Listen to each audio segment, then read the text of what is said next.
अब तक आपने देखा कि कॉलेज की एक रियूनियन पार्टी में तीन दोस्त कई सालों के बाद मिलते हैं।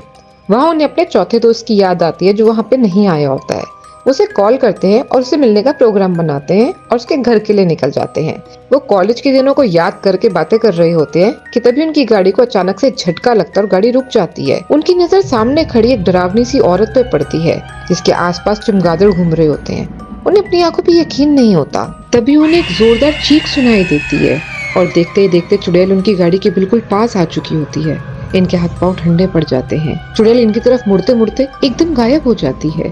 ये लोग उसको इधर उधर देखते हैं मगर उन्हें कहीं नजर नहीं आती।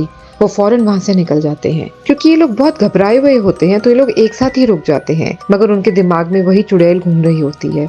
उन्हें वही हादसा याद आ रहा होता है। वो उसको याद करके घबरा रहे होते हैं कि तभी नवीन का कॉल आ जाता है। नवीन उनसे बोलता है वो कहाँ रह गए, वो आए क्यों नहीं। तब राहुल उसे सारी बात बताता है कि उनके साथ क्या घटना घटी, मगर नवीन को उनकी बातों पे यकीन नहीं होता। नवीन सोचता है इन्होंने मिलकर कोई प्लानिंग करी है मुझे बेवकूफ बनाने की, और वो उनकी बातों पे बिल्कुल यकीन नहीं करता। इधर थकावट से तीनों दोस्तों को नींद आ जाती है और वो बैठे बैठे ही सो जाते हैं। तभी बेल बजती है और राहुल जाके दरवाजा खोलता है तो देखता है कि वहाँ नवीन होता है। उसे देखकर खुश हो जाता है। नवीन अपने बाकी के दोस्तों से भी मिलता है। सबसे मिलने के बाद नवीन उनसे गुस्से में बात करने लगा कि उन्होंने ये नाटक क्यों किया। वो उनका इंतजार कर रहा था, वो लोग आए नहीं और अजीब सी कहानी सुना रहे हैं। इस पर राहुल ने उसको सारी बात बताई कि उनके साथ क्या घटना घटी, लेकिन नवीन उन पे यकीन करने की जगह उन पर हंसने लगा, उनका मजाक उड़ाने लगा। तभी अचानक से तीनों दोस्तों को ऐसा महसूस हुआ कि भूकंप आ रहा है। उसके बाद उन्हें ऐसा लगा जैसे कोई दूसरे कमरे से चिल्ला रहा है। नवीन उनके ऊपर हंसे जा रहा था क्योंकि नवीन को ऐसा कुछ महसूस नहीं हो रहा था। तभी तीनों दोस्तों को साथ वाले कमरे में उस चुड़ैल की झलक दिखी। इस पर नवीन को गुस्सा आ गया और नवीन ने कहा क्यों तुम लोग पागल बना रहे हो, कहाँ है, कौन सी चुड़ैल है, कुछ नहीं है, तुम्हारा वहम है। और गुस्सा करके वो वहां से चले जाता है। अगले दिन सिद्धार्थ, सोनिया और राहुल अपने ऑफिस में उदास मन से काम कर रहे होते हैं। तभी उन्हें नवीन कॉन्फ्रेंस कॉल करता है और उन सबसे मिलने के लिए कहता है। पहले तो तीनों मना कर देते हैं, मगर नवीन के सॉरी बोलने पर और मनाने पर वो मिलने के लिए मान जाते हैं। नवीन एक्साइटेड होकर उनको लेने के लिए जाता है और अपनी बातें कर रहा होता है, लेकिन बहुत जल्दी वो रियलाइज कर लेता है कि तीनों बहुत उदास हैं। उनसे पूछता आखिर तुम्हें हुआ क्या है। वो तीनों उसे बताते हैं कि कल रात का हादसा अभी तक भूले नहीं है। नवीन उनसे कहता है अरे छोड़ो यार, मैं तुम्हें एक मस्त सी जगह लेके चलता हूँ। वो उन्हें एक जगह ले जाता है, वहाँ उन्हें खूब हंसाता है। वो सब भूल जाते हैं कि क्या हुआ था, लेकिन जैसे ही वो कार में वापस बैठते हैं दोबारा से वे घबराने लगते हैं। तो नवीन उनका मजाक उड़ाता है अरे यार कोई भूत नहीं है, कुछ नहीं है, मैं हूँ तुम्हारे साथ में, मत डरो। तभी उसी रोड पर नवीन की भी गाड़ी खराब हो जाती है। नवीन थोड़ा हैरान होता है कि मेरी गाड़ी तो ब्रांड न्यू है, ये कैसे खराब हो गई।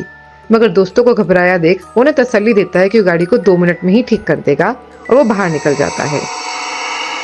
नवीन अपनी तरफ से गाड़ी को ठीक करने की पूरी कोशिश करता है।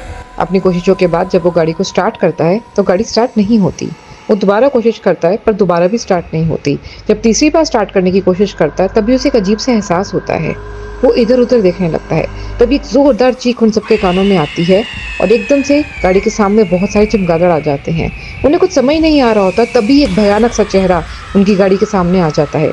एक बहुत लंबी ऊंची चुड़ैल गाड़ी के बिल्कुल सामने खड़ी होती है। उसे देखते ही सोनिया और सिद्धार्थ बेहोश हो जाते हैं और राहुल और नवीन शॉक में चले जाते हैं। तभी वो डरावनी भयानक चुड़ैल उनकी आंखों के सामने हवा में उड़ने लगती है। ऊपर ऊपर और ऊपर चली जाती है और ऊपर जाते ही वो गायब हो जाती है। ये सब देखकर उनकी हालत खराब हो जाती है, मगर नवीन किसी तरह होश संभालकर गाड़ी को स्टार्ट करके फौरन वहां से निकल जाता है। सोनिया पीछे बेहोश पड़ी होती है और राहुल उसे किसी तरह होश में लाने की कोशिश कर रहा होता है। जैसे सोनिया होश में आती है राहुल उसे सारी बात बताता है। इधर सिद्धार्थ भी होश में आ चुका होता है। सारे मिलकर नवीन से कहते हैं देखा हम झूठ नहीं बोल रहे थे, हम सच बोल रहे थे। अब अपनी आंखों से सब कुछ देखने के बाद नवीन भी शॉक में होता है। वो लोग घर पहुंचते ही भगवान की पूजा शुरू कर देते हैं। उन्हें लगता है किसी तरह भगवान उन्हें इस मुसीबत से बचा ले। सिद्धार्थ अपने मोबाइल पर इंटरनेट पर उस रोड के बारे में सर्च करना शुरू कर देता है कि क्या वो रोड हॉन्टेड है। तभी वो देखता है उसके मोबाइल की बैटरी डाउन है। राहुल कहता है रुको मैं अपना लैपटॉप लेकर आता हूँ, उस पर देखते हैं। राहुल अपना लैपटॉप लेकर आता है और उस पर जैसे वो पढ़ना शुरू करते हैं तो वो देखते हैं कि लैपटॉप की भी बैटरी डाउन हो रही है। उन्हें अजीब लग रहा होता है कि कभी मोबाइल की बैटरी डाउन हो रही है, कभी लैपटॉप की बैटरी डाउन हो रही है, ऐसा क्यों हो रहा है। राहुल उन्हें समझाता है हमें हिम्मत से काम लेना होगा, मैं लैपटॉप को चार्जिंग पे लगा कर आता हूँ, हम कुछ सोचते हैं। राहुल वापस आता है और बोलता है कि हमें डरना नहीं है, हमें इसका सामना करना है, हमें कुछ सोचना होगा। तभी सिद्धार्थ को एक गुरुजी की याद आती है। सिद्धार्थ बताता है कि उनके परिवार के गुरुजी हैं जो उनको इस प्रॉब्लम से बाहर निकाल सकते हैं। वो उन्हें बताता है वो बहुत माने हुए हैं और वो इस तरीके की प्रॉब्लम से भी डील करते हैं। उन्हें कॉल करके राहुल के घर का एड्रेस देता है और उनको वहाँ आने के लिए कहता है। वो लोग उनका इंतज़ार करने लगते हैं। नवीन और सिद्धार्थ की आंख लग जाती है और सोनिया और राहुल चाय पीने बैठ जाते हैं। तभी घर की बेल बजती है और सिद्धार्थ उठ के कहता है शायद गुरुजी आ गए हैं। वो उनको लेने के लिए जाता है। नवीन बोलता है काश अब सब ठीक हो जाए। गुरुजी के आने पर सब हाथ जोड़ के उनके सामने झुक के खड़े हो जाते हैं। गुरुजी उन सबसे बैठने को कहते हैं और कहते हैं एक एक करके बताओ कि क्या हुआ। सबसे पहले सोनिया बताती है उस रात के हादसे के बारे में कि क्या घटना घटी थी। नवीन उनसे बोलता है कि उसको तो अब तक यकीन नहीं हो रहा कि ये सच है। सिद्धार्थ बताता है जब भी वो चुड़ैल आती है तब वहाँ पे चमगादड़ और चीखने चिल्लाने की आवाज़ें भी आती हैं। राहुल बोलता है कि उस हादसे के बाद से वो इतना घबरा गया है कि उसे सोया भी नहीं जा रहा। उसे चारों तरफ बस वही चुड़ैल नजर आती है। गुरुजी ने तसल्ली देते हैं कि वो ना घबराएं, अपनी आंखें बंद करें और जो मंत्र वो बोल रहे हैं उनको ध्यान से सुने। वो कुछ मंत्रों का उच्चारण करते हैं और एक एक के सर पे हाथ रख के वो मंत्र बोलते हैं।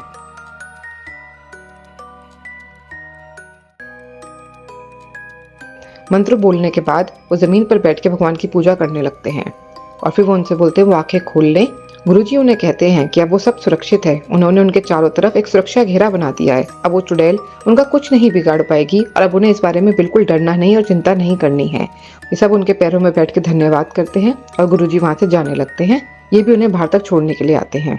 गुरुजी के जाने के बाद इन सब में एक पॉजिटिविटी सी आ जाती है। इनको लगता है अब सब ठीक हो जाएगा। सोनिया हाथ धोने के लिए वॉशरूम में जाती है। वो पहले से थोड़ा रिलैक्स्ड होती है। वो हाथ धो रही होती है मगर उसका ध्यान शीशे की तरफ नहीं जाता। लेकिन वो चुड़ैल अभी भी उन्हीं के आसपास होती है मगर वो उन्हें कुछ नहीं करती और गायब हो जाती है।